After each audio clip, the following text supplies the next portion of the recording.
Católico soy de sacramentos, de vela en mano y procesión. Católico soy del Evangelio, la iglesia viva y tradición. Católico soy de los que viven una eterna. Bueno, estoy aquí nuevamente para compartir con ustedes esta temática que han venido trabajando sobre ser testigos del poder de Dios.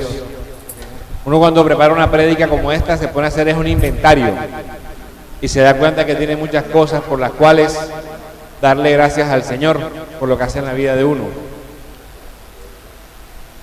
Para que podamos entender esto del poder de Dios, quiero empezar hablando un poquito de la palabra testigo. Porque la palabra testigo viene de una palabra griega que es martus, y de ahí viene la palabra mártir. La palabra mártir y la palabra testigo vienen del mismo origen, porque precisamente un mártir era alguien que daba la vida por lo que vivía y creía. Y un testigo era alguien que era capaz de alguna manera de afirmar algo de lo que ha sido observador o le ha pasado a él. Por eso cuando Dios actúa en la vida de una persona, hay que pasar del nivel de ser testigo al nivel de ser testimonio. Hay una gran diferencia.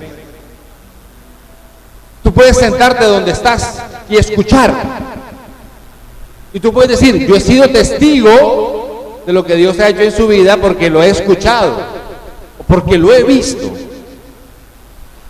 Pero cuando tú eres testimonio es porque realmente eres consciente de que Dios está actuando. No te quedas en el nivel de ver a Dios actuar. Tú lo experimentas y tú lo sientes. Y por eso, cuando los apóstoles empiezan a predicar y Judas muere, ellos van a reemplazar a Judas y van a tener como requisito para aquel que va a reemplazar a Judas que también haya sido testigo de la experiencia de Cristo resucitado.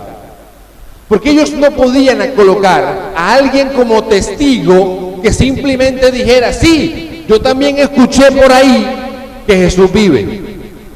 No, los apóstoles cuando buscan el reemplazo de Judas, buscan a alguien que haya experimentado y vivido el poder de la resurrección de Jesús.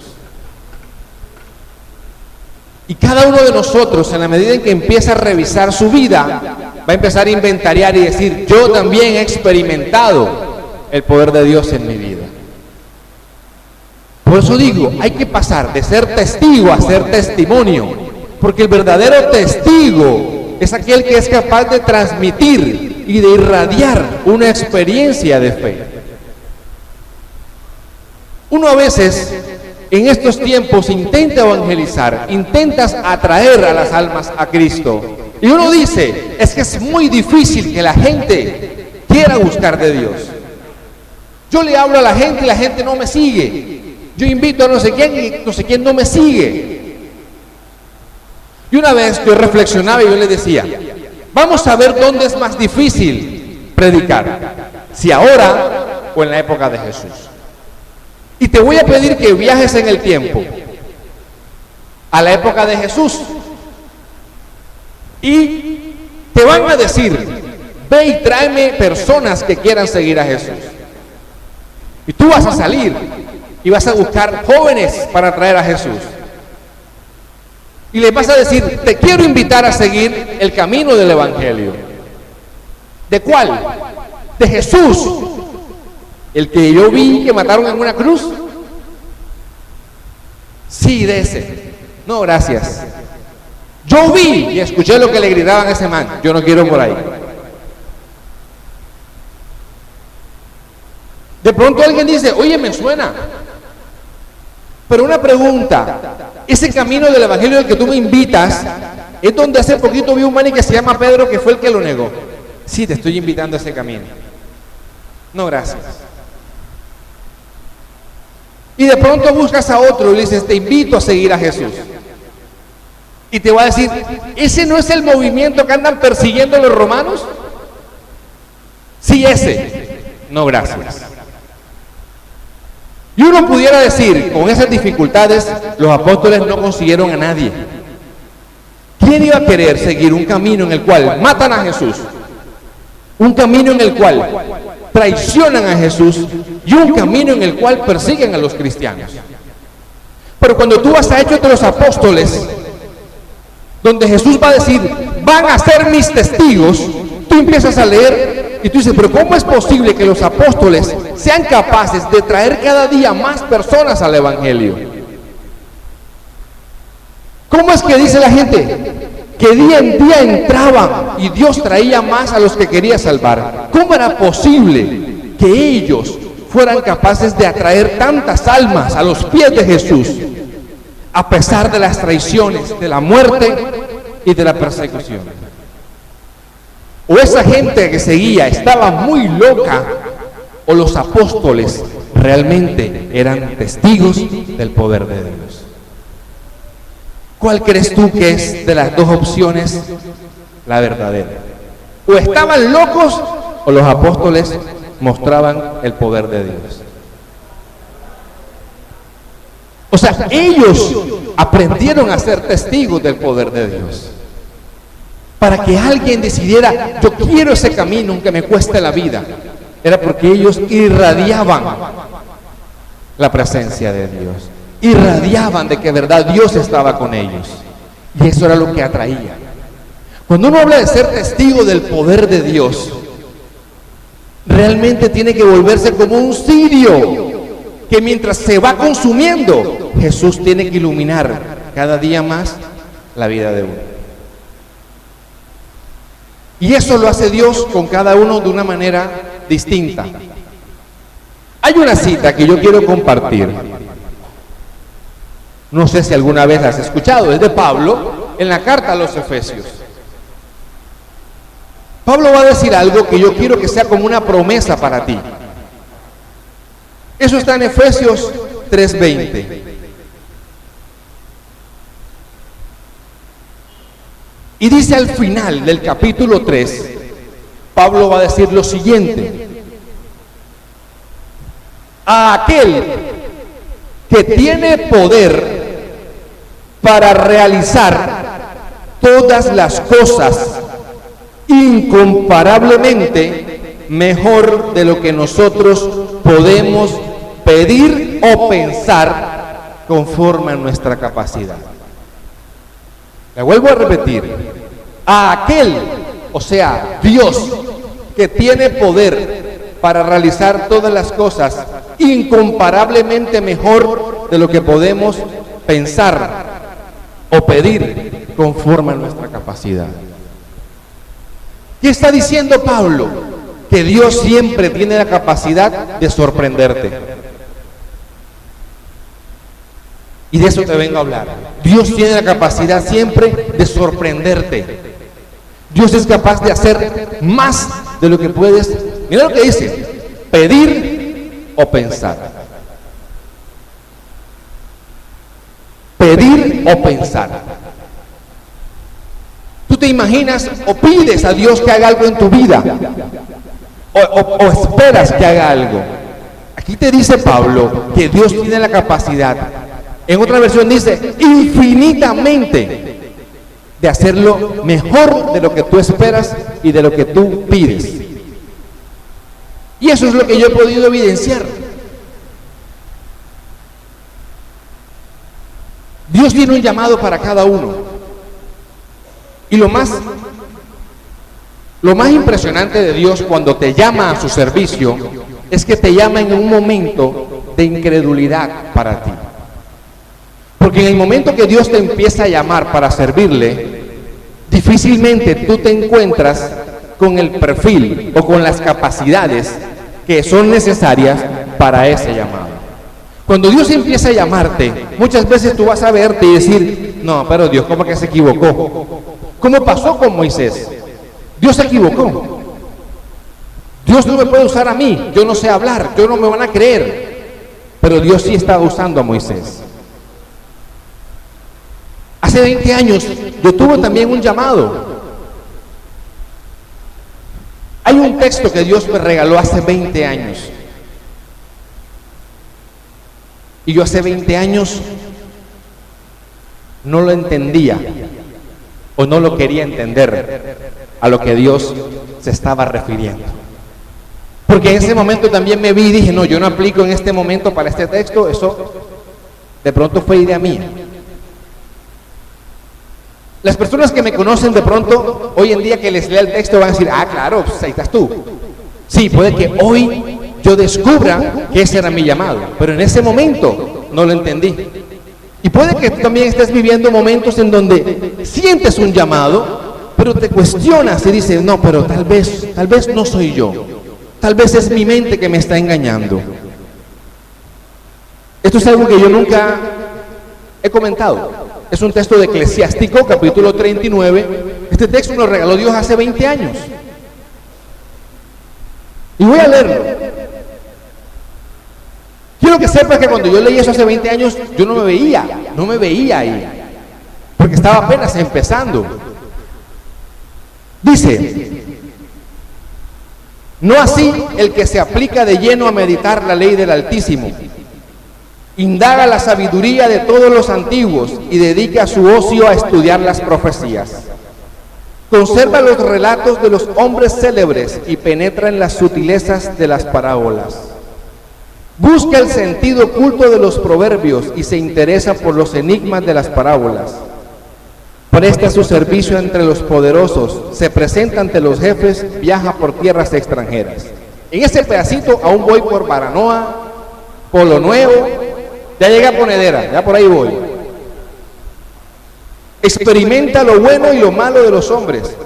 Por la mañana dirige su corazón hacia el Señor, su Hacedor. Suplica ante el Altísimo, abre su boca en oración y ruega por sus pecados.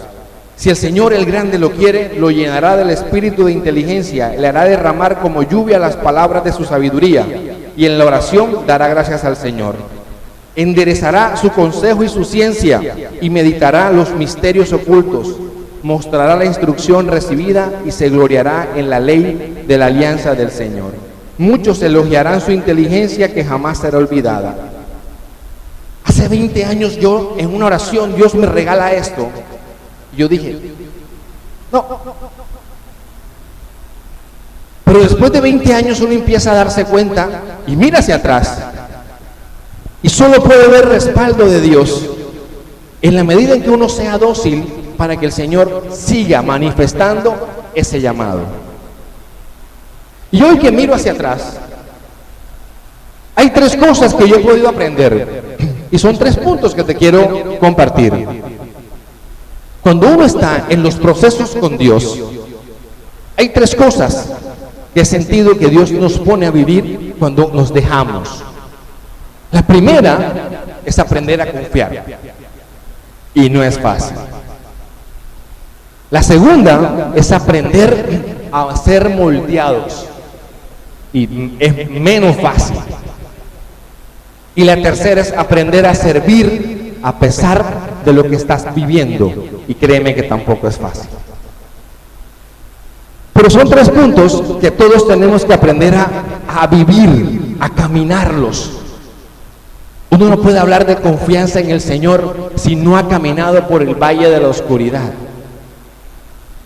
Uno no puede aprender a hablar de confianza en el Señor si no has aprendido a soltar las seguridades humanas y decir simplemente, o tú metes tu mano o hasta aquí llegue. Tú no aprendes a ser moldeado por Dios desde la comodidad de la zona de confort, sino cuando Dios te hace sacar callos de madurez y de crecimiento cuando avanzas en medio de las cosas. Así que quiero hablar de la primera, la confianza. Porque me ha tocado aprender a confiar en el Señor. Y yo no puedo decir que ya llegué al límite, porque también soy humano. Pero después de tantas batallas, yo sí sé lo que es que Dios se manifiesta cuando tú tenías todas las puertas cerradas. Yo sí sé lo que es que Dios sea capaz de abrirla donde parecía un muro de concreto. Y te voy a regalar un texto. A mí me dijeron, compartes un solo texto, pero yo no voy a hacer caso. Yo voy a compartir varios. Porque esas son las promesas de las que uno se tiene que agarrar. Apocalipsis 3:8.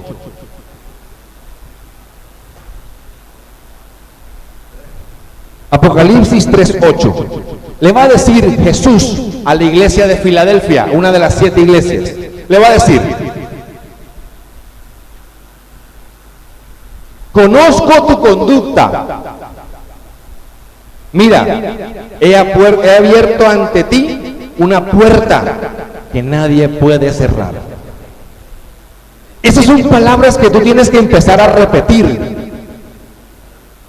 No es un mantra, no es una palabra mágica, es palabra de Dios. Amén. Ahí hay poder. Y mira lo que dice Dios: he abierto ante ti una puerta que nadie puede cerrar. Porque aunque tienes poco poder, has guardado mi palabra y no has renegado de mi nombre. Cuando tú aprendes a confiar y a caminar sin renegar, lo que te está esperando es una puerta que nadie va a poder cerrar, aunque te la quieran cerrar. Dios es un Dios de promesas que termina cumpliendo en su tiempo, que es también el tiempo de nosotros, donde estamos listos para poderlas recibir. Y eso es algo que al enemigo lo desacomoda. Y te vuelves lenguaje de Dios para el mundo. Porque cuando tú empiezas a ver que Dios te respalda y que Dios te dice que aunque se están levantando fuerzas del mal contra ti, Dios promete que la puerta que te abre nunca se va a cerrar. Y el hombre y el mundo no entiende cómo funciona Dios. No es que me levantaron este altar en contra, no es que me hicieron un buen trabajo. No importa cualquier realidad. Yo quiero que tú recuerdes siempre esta palabra: yo abro puertas que el hombre no puede cerrar. Y es que la machaco porque yo quiero que tú de aquí, si de algo te vas a acordar, de lo único que te vas a acordar es decir: no, me acuerdo que me dio, como 10 veces repitió Apocalipsis 3:8. Dios abre puertas que el hombre no puede cerrar. Y no hay que temer.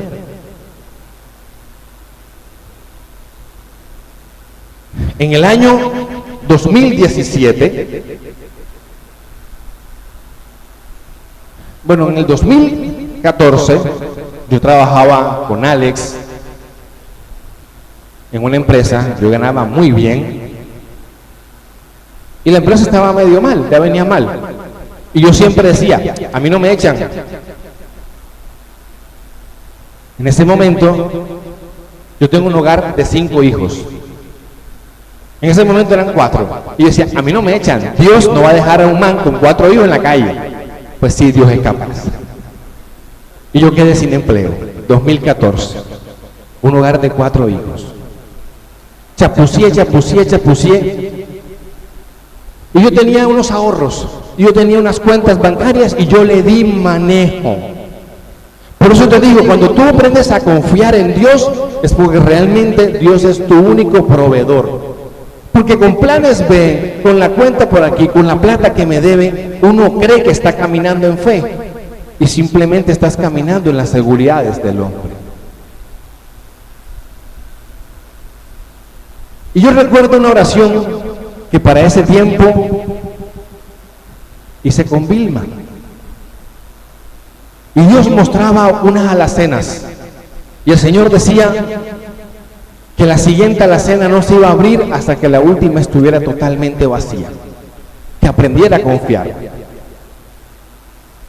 Y yo tenía pocos meses ya de proyección de sustento cuando me llaman de una empresa.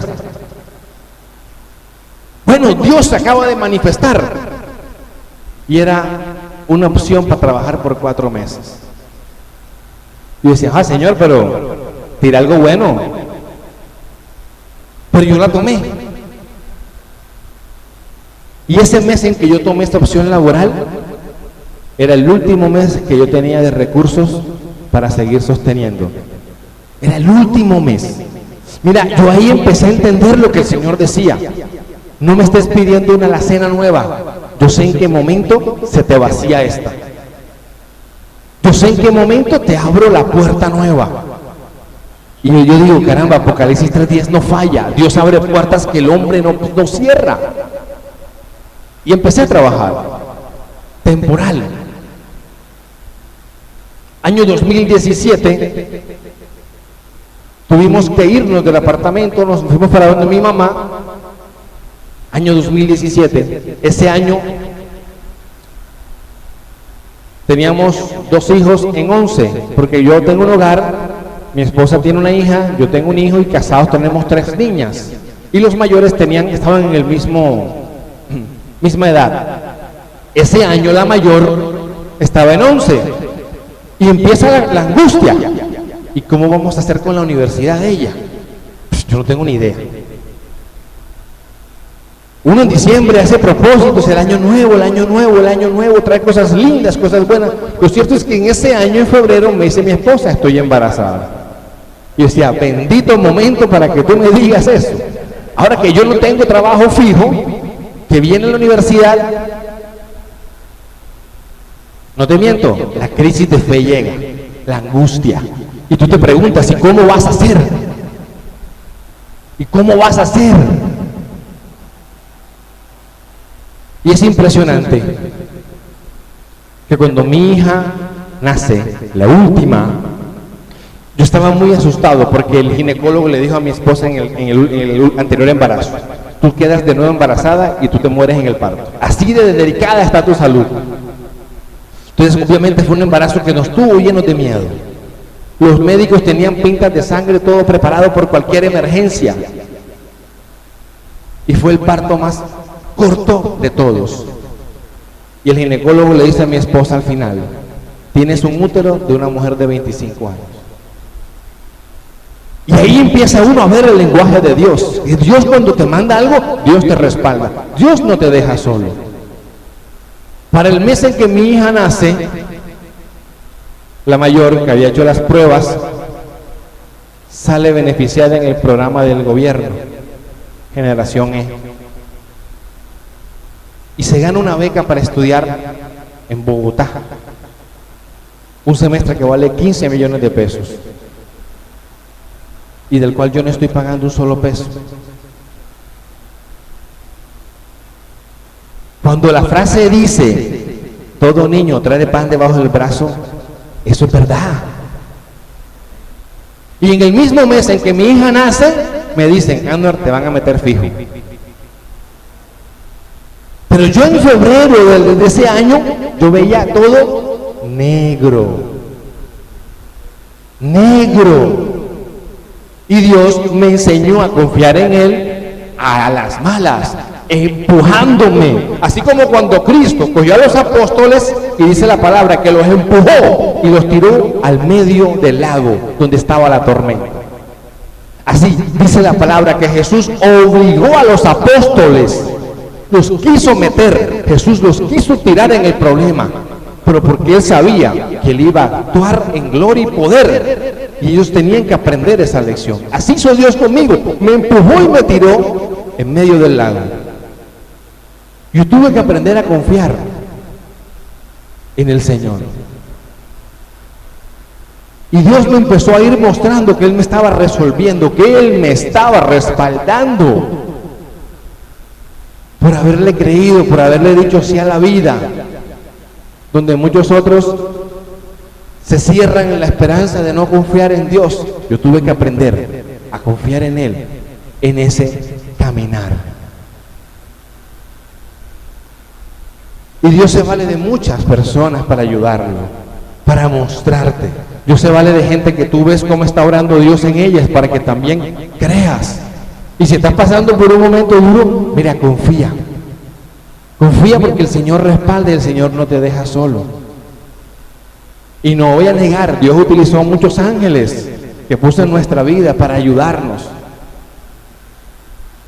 Y aquí viene el segundo punto, cuando Dios te moldea. ¿Y cómo te moldea Dios? A veces tienes que aprender a moldearte muriendo a tus apegos. Y nosotros lo tuvimos que vivir. En este segundo punto del moldear, hay una cita de Job que te quiero regalar. Job 23:10. Dice, pero Él conoce mi conducta, si me prueba, saldré como el oro. Cuando Dios nos moldea, lo que está buscando Dios al meterte en el fuego es que salgas como el ¿qué? Como el oro, resplandeciente y brillante. Y Dios tiene que empezar a trabajar contigo, porque Dios sabe que en la carne no aprendemos a confiar. Dios nos tiene que hacer morir. Y muchas veces te tiene que desengañar. Y muchas veces te tiene que mostrar que vives apegado a cosas que no son necesarias en la vida. Y en ese momento yo le dije a mis hijos, ¿saben qué? Este año no hay Panamericana. No vamos a comprar cuadernos allá, no hay. Yo moría por dentro. Mi esposa me decía, no te preocupes, que eso no lo va a hacer menos que los demás. Y ese año mis hijos me tuvieron que acompañar por primera vez en su vida, allá a la 30, a comprar libros usados, porque no había para libros nuevos. Y yo me sentía mal porque los estaba poniendo a vivir esa experiencia. Pero hoy yo doy gracias de que ellos aprendieron a darse cuenta cómo es que se gana la vida y dónde está el valor.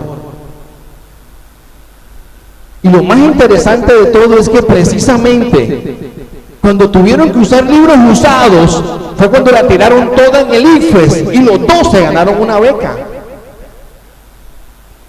Yo dije, si yo sé esto desde el comienzo, le pongo libros usados desde la primaria. Tiraron la toalla y también el segundo se ganó una beca. Porque Dios sabía que yo no iba a poder, pero nos permitió vivir el momento del desierto, vivir el momento de la escasez para que aprendieran a darle valor a las cosas. Porque cuando en una casa hay 5, hay que repartir las cosas entre los 5. Pero en aquello que no podían tener materialmente, tuvimos la oportunidad de empezarles a dar espiritualmente y emocionalmente muchas otras cosas que tal vez donde hay 1 o 2 no se están dando. Y es a pensar como familia. Y es a pensar a decir, yo sé que para mí no hay, pero que para mi hermana sí haya. Porque el hijo se encierra en un círculo. Y estas experiencias los aterrizan a ver cómo es el mundo. Mi hijo hoy en día se puso con 2 compañeros, están trayendo unas cosas de la China, vendiéndolas. Yo a esa edad, en segundo semestre, no estaba pensando en nada de eso.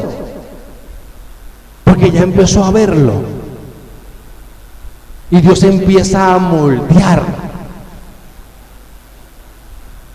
Y nos enseñó, nos moldeó a morir a prejuicios.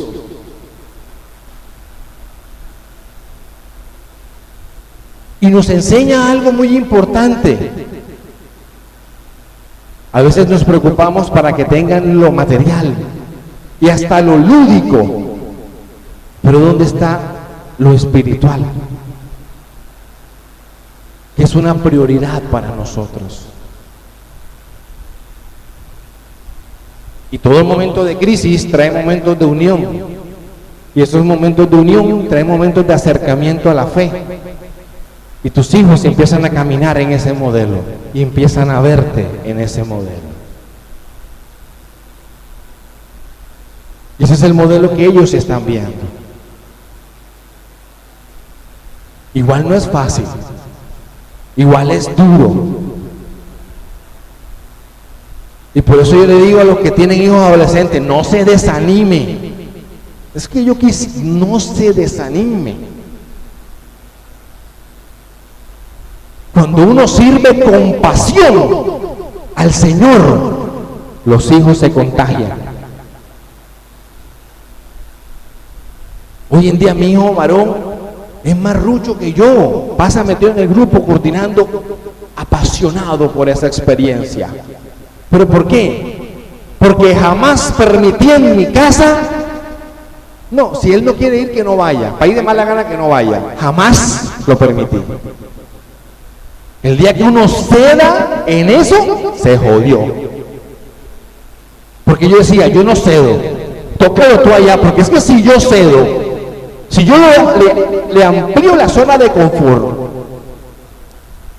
te pongo más trabajo a ti, Señor, para que toques su corazón.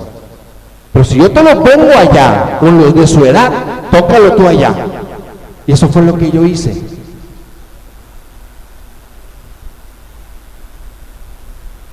Tal vez no tendré para haberle dado un curso, por ejemplo, de fútbol en el Colombo, pero yo sé que lo que sembré en su corazón con la fe le va a servir para toda la vida. Y que cuando él trabaje se pagará los cursos que yo no le pude dar. Y no sufrir después cuando sea grande y cómo hago para que ahora crea en Dios. Porque como ahora tiene todos los cursos que yo le di, dice el otro papá, tuvo todos los cursos, ahora cree que él todo se lo merece y que por sus fuerzas alcanza todo en la vida. Entonces Dios lo tiene que ir moldeando a uno, lo tiene que ir haciendo morir al hombre viejo. Fíjate cómo te he dicho, confianza y moldear. Dios te mete en el fuego, sí, pero te mete no para que sufras, te mete para sacarte como el oro. Job 23:10. ¿Cuál fue la primera cita de Apocalipsis que di? 3:8. Ahora Job 23:10. Si Él me mete en el fuego, saldré como el oro. Si Él abre una puerta, abierta queda. Y una tercera cosa que yo he aprendido en este tiempo tiene que ver con el servicio. Porque cuando tú estás con el Señor, eso sí lo tengo claro, tú no puedes sujetar tus ganas de estar con Dios a cómo te está yendo. Es que como las cosas no se están dando, yo no he vuelto. Cuando las cosas se arreglen, volví porque Dios respondió.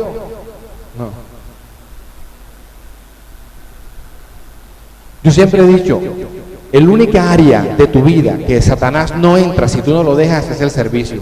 Porque muchas veces que tu salud cambie, a veces no depende de ti. Tú dependerás de que Dios decide en ese momento actuar. A veces que tus finanzas cambies, no depende de ti. Pero tu servicio a Dios, tu experiencia con Dios, sí depende de ti. Porque yo siempre he dicho, el día que tú dejes que Satanás te derribe en el servicio, te derriba en todo lo demás. Hay gente que dice, es que, Ander, a veces los problemas económicos son tan fuertes que uno se desmotiva. Es que yo digo, ni ahí puedes ceder un milímetro.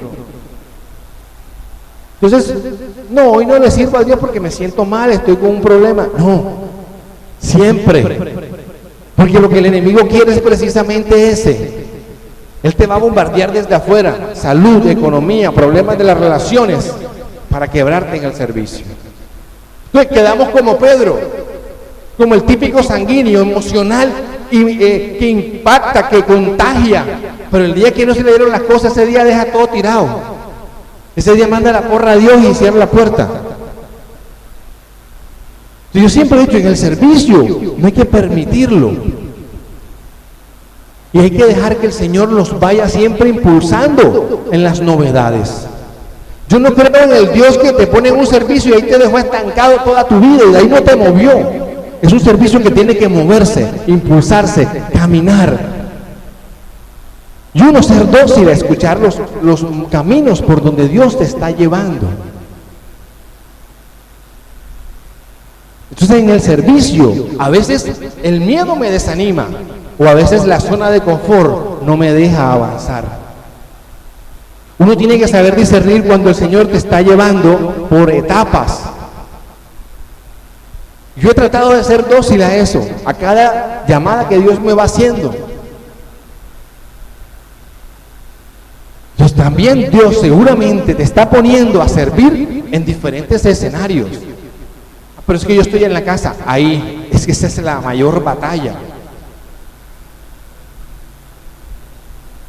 Cuando el hijo de la viuda, Jesús lo levantó de la muerte, al hijo de la viuda de Naín, ¿para dónde mandó Jesús a ese pelado? Dice el texto, se lo devolvió a su mamá. Cuando Cristo levantó al hombre, al endemoniado de Gerasa, que lo quería seguir, ¿para dónde lo mandó? Para su casa. Entonces ahí está el servicio. También hay servicio ahí. Y hay que aprender a ser obediente en donde Dios te va colocando. Porque a veces Dios le está mostrando nuevos apostolados, nuevas ideas, y uno se queda cerrado.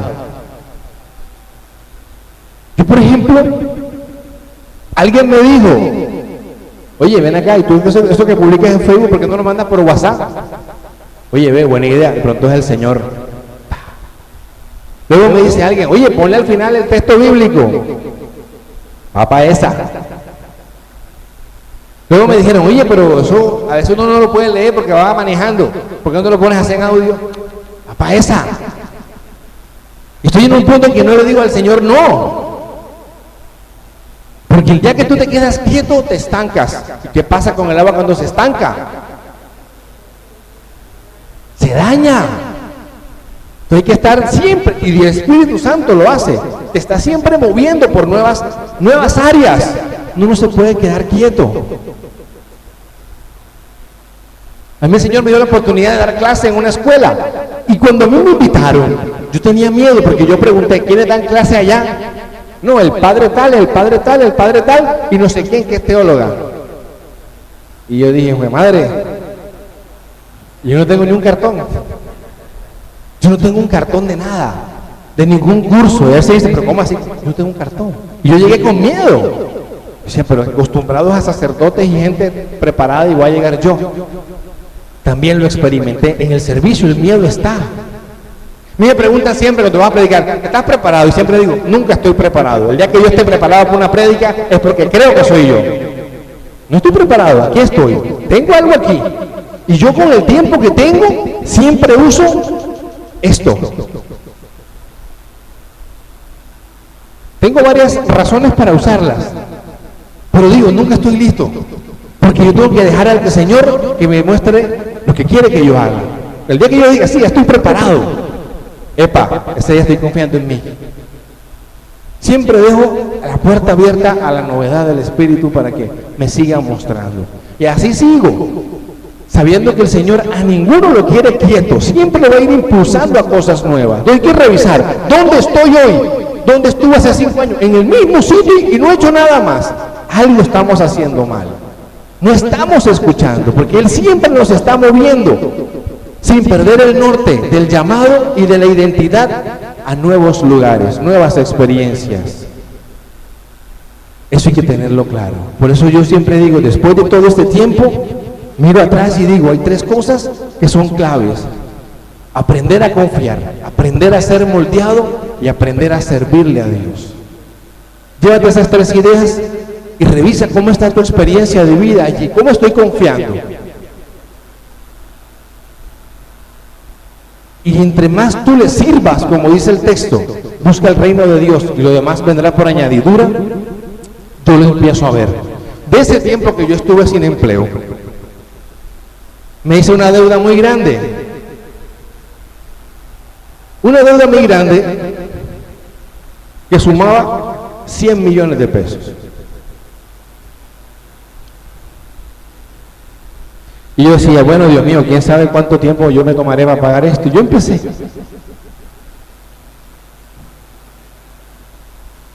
Y a mí el banco me llama ayer y me dice, mira, paga 11 millones y te damos el Paz y Salvo. Y yo decía, yo no lo puedo creer.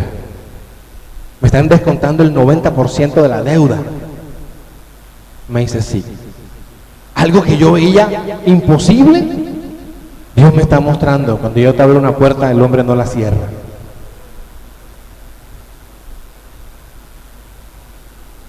Por eso yo te digo, no escatimes en servirle al Señor. No escatimes en dar de lo que Dios te ha regalado. Porque a veces cansa y desgasta, pero yo digo, ¿qué hago? Si a esto me llamó, a esto me debo, yo debo seguir hacia adelante. Ahí dicen que también me levanto y digo, hoy no voy a hacer un carajo, yo no barro porque yo sé que me van a preguntar. Y lo hago. Y también siempre soy consciente que hay que estar aterrizado. No, que vengas a predicar por allá refundido, para allá voy. No, que vengas acá, para allá voy. Es un polo a tierra que uno se pone, porque si no uno se eleva y después se le olvida de dónde es que uno empezó. Por eso es que me encanta cuando me invitan aquí, porque uno tiene que saber dónde fue que empezó. Mi primera prédica yo la di aquí, en esta parroquia. Aún me acuerdo el tema que prediqué, me acuerdo el año, me acuerdo que yo decía dos cosas que me dan risa. Yo le decía a Vilma cuando me avisa a predicar, avísame con 3 semanas de anticipación porque es que tengo que preparar muy bien la prédica.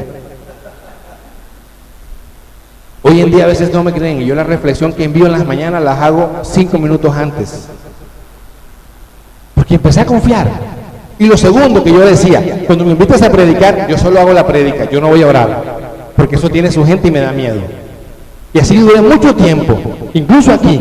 Yo predicaba y venía a Vilma y hacía la oración. ¿Cierto?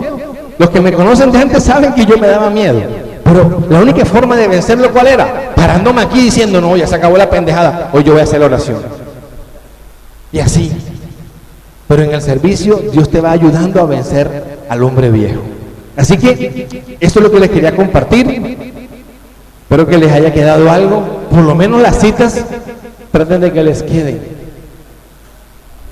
Y bueno, Apocalipsis 3:8 fue la primera.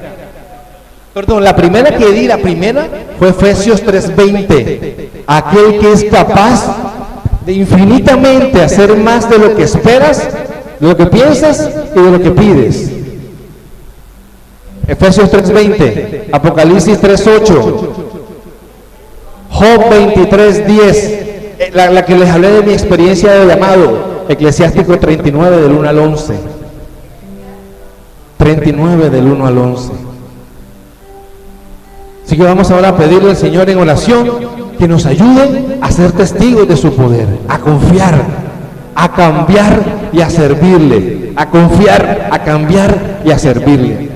Y así podremos ser testigos de cosas grandes en nuestra vida. Amén. Fuerte aplauso al Señor porque la gloria es solo para Él.